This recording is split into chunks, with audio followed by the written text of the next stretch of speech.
Everyone, welcome back to the Cyber Union. It has been a while since we put out content. Life gets in the way, right? Anyways, we're back. We're in the middle of a blog series called Getting Your First Job or Getting a Job in Infosec. And it's designed around getting people that first job, right? Your SOC level role as your first job in information security. It's where I started, it's where a lot of my friends started, and it's my most highly recommended place to get your first job. There's just so many tools, techniques, software, and things that are at your fingertips you wouldn't get otherwise. You can't get it at a help desk. You can't get it being an admin, a Linux admin, or whatever, or in the network closet, right? Lots of good stuff there. But anyways, this is an extension of that content, and we're going to dive into really a little bit more about the interview process and what hiring managers and technical leads are looking for in their entry-level candidates. So without further ado, let's go ahead and dive right in. Getting a job at an entry level is hard. It is absolutely difficult. Don't let anyone tell you otherwise. It's a beast, right? There is a deficit in jobs in cybersecurity. But that's experienced and more advanced level jobs, not entry level. There are not enough for the candidates coming out of school, the people trying to get into it. So you have to do things to stand out. You have to do things to show them that you have these traits they're looking for. And we're going to talk about those today as well. But it's hard. You're going to definitely have to put in a lot of effort.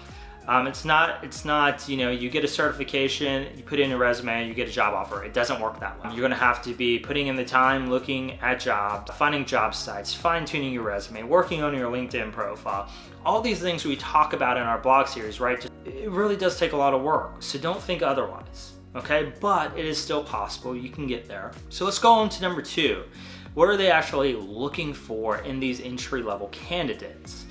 Sometimes it's a great mystery, right? You're putting in these applications, they're asking you these questions, you don't know exactly what they're looking to get out of you. So you have to kind of think about it this way, right? You don't have the experience, but what do you have to offer an employer?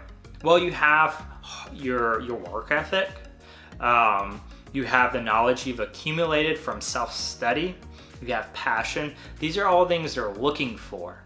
And you need to convey on your resume, you need to convey them on the interview. These are what they're looking for.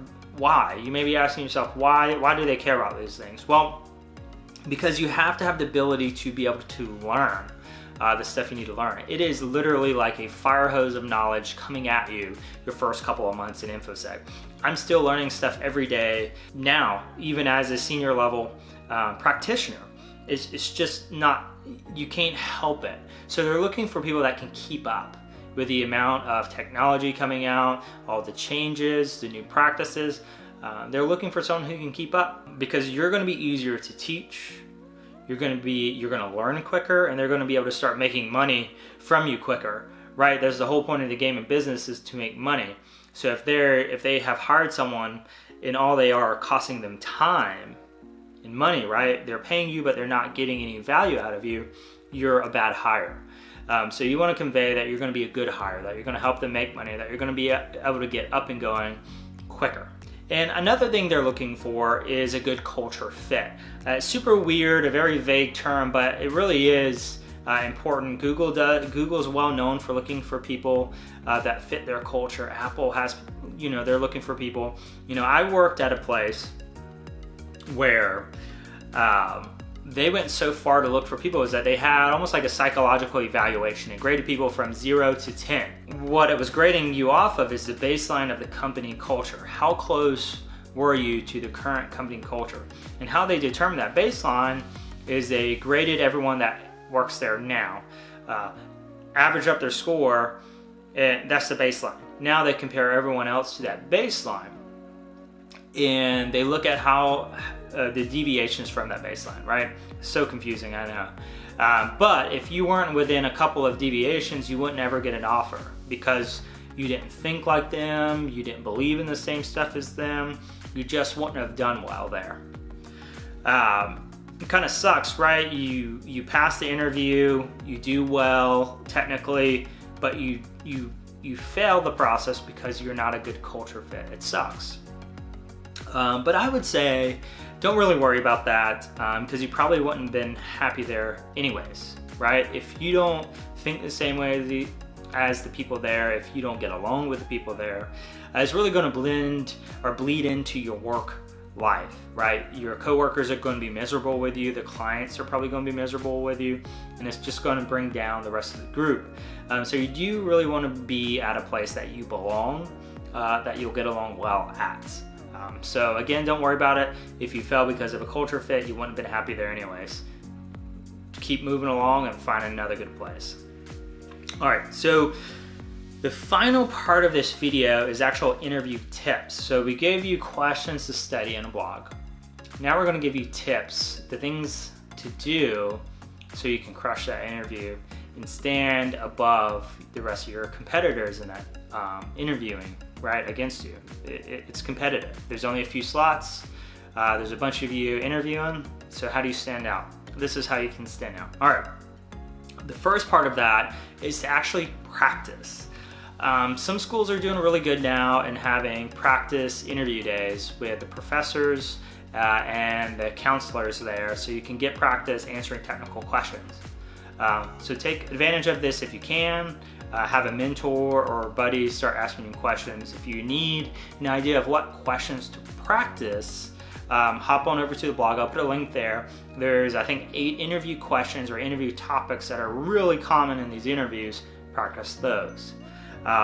Next, something you can do in the interview that'll set you apart is to admit when you don't know. It sounds counterintuitive, but it's important, because the worst thing you can do is act like you know something, right, and give an answer, and they're going to take you as the authoritative answer for that. And what that can do is ultimately cost the company money and cost the clients money, especially during an incident.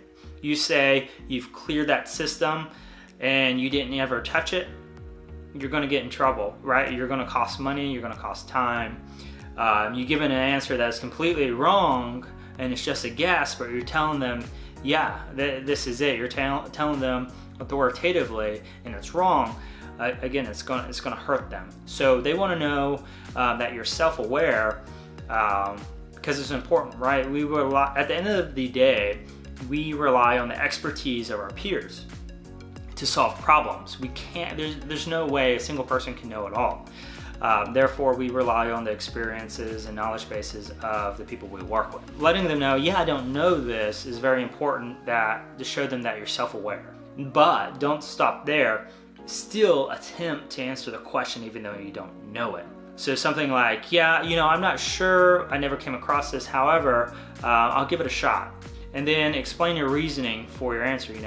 Based off of this, and this I know, this thing is the answer. And what that does is it sets you up for success. If you get the answer wrong, no biggie. You already told them you didn't know it. But if you get it right, you've amazed them by your ability to work through a complex problem, to use your current knowledge flexibly and in a creative way to solve the problem they gave you. That's huge. Most people can't do that well. They memorize all these things, but at the end of the day, they don't know how to use it to solve the problem that's in front of them. So it's a very good thing. So again, let them know when you don't know something, but still attempt to answer it. The last thing I want to talk about is you need to study, right? We talked about practicing the interview questions, but you need to study the SEC plus level, the CYSA plus level stuff continuously, even after you've passed the certification.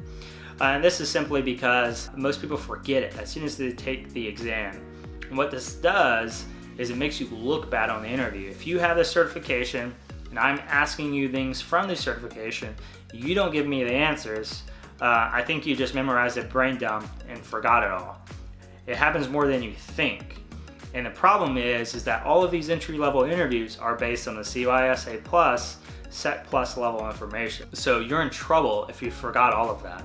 I encourage everyone in my blogs, and I encourage all my mentees to continue to study this stuff and really internalize that knowledge. You're going to use it. I promise you, at some point, you're probably going to use a lot of it every day as you're analyzing logs. So internalize it and learn it. Make note cards, practice going through the books every day until you get your job.